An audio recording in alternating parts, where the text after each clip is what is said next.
Au départ, nous sommes partis sur la nécessité de désengorger complètement le pont Solferino qui est derrière nous et qui, aux heures de pointe, ne fonctionnait plus. Mais nous avons très vite transformé ce simple projet de circulation en un projet d'urbanisme de grande ampleur. Le pont, c'est un élément qui permet d'agrandir le centre-ville, de développer l'agglomération.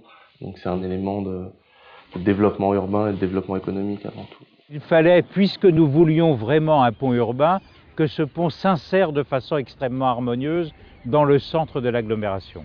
Donc un pont qui soit dans ses lignes le plus élégant possible, dans sa structure la plus fine possible pour s'insérer dans le site, puisqu'on est dans un site patrimonial. Une innovation technologique par l'utilisation des dalles orthotropes qui permettent en effet cette magnifique beauté d'un tablier peu épais.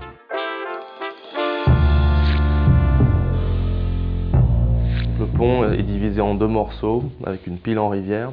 Et donc l'idée c'était de les lier par deux courbes et d'avoir une continuité entre les deux rives. Donc une courbe plutôt au-dessus du tablier côté Marny et une courbe plutôt en dessous côté Compiègne. Mais le tout assemblé, l'idée c'est de toute façon de créer un lien, donc que ces deux courbes soient assemblées. Et puis l'idée de la sinusoïde nous paraissait assez belle. Une pile de pont qui n'est pas au centre de la rivière, qui respecte le chenal de navigation avec les 7 mètres de tirant d'air assurés pour le gabarit européen, grand gabarit européen, amorce du futur canal Seine-Nord. On a des pentes assez douces de l'ordre de 40% qui permettent aux gens de cheminer sur le pont le plus confortablement possible. Donc c'est cette double contrainte, à la fois assurer le trafic fluvial et assurer le trafic piéton qui ont dessiné finalement le profil de l'ouvrage. La moitié de la largeur de ce pont est consacrée aux circulations douces, circulation PMR, circulation des vélos, des piétons.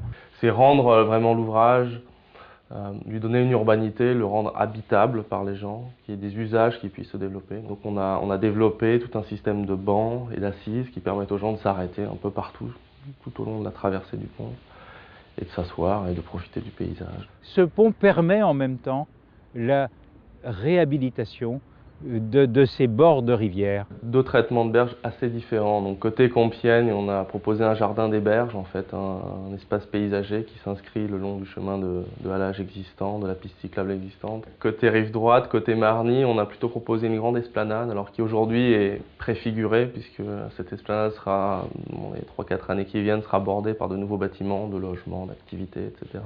Ce pont permet une excellente liaison avec la rive droite et la rive gauche pour pouvoir enfin donner une réalité à ce qui était un rêve depuis longtemps, le rééquilibrage rive droite, rive gauche au sein de l'agglomération.